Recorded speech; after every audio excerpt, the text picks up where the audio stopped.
which has limited the flowing of funds for the human rights activities in Northeast India. So there's a shrinking of this support from the foreign donor agency to this region, and you will find a very limited organizations, especially foreign organizations, supporting the region. Very few. If you name it as the 3-4 organizations are active in this region.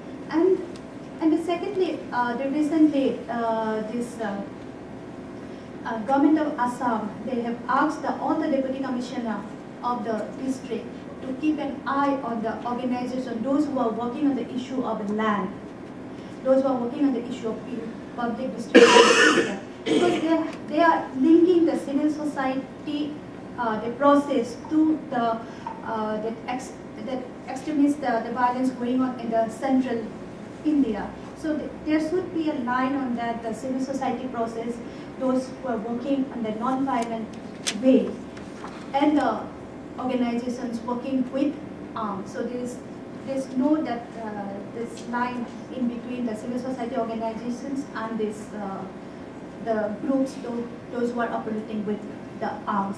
In between that, especially people like us, this is women are caught in between the whole thing. And also the whole economic policy which has come up, like the self-determination movement which has started the conflict in the region 50 years before, and now to counter this whole movement, this government has come up with a new economic policy, and what we call it a look-east policy, looking towards eastern side, Southeast Asia. So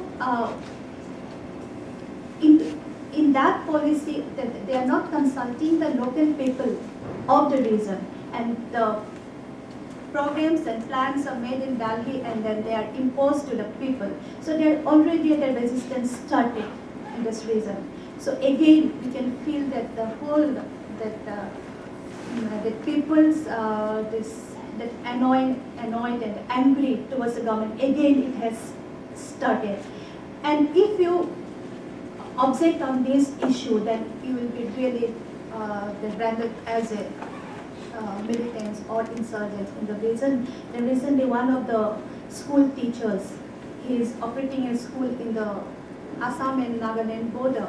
He must have some sympathy towards the issue, but he has been booked now under the NSA. So it's a very difficult situation for the civil society to work in this region. So yeah, so as my view on this, even this counter strategy review thing, so there should be some this line in between the civil society works and the groups, those who are working for their rights with the arm, because otherwise it will be very difficult to operate the civil society in this kind of situation in this region. And specifically, I would like to see that how in the strategy, how this women participation will come up in this work. Thank you very much. I think everyone could join me in thanking our panel for very interesting discussion.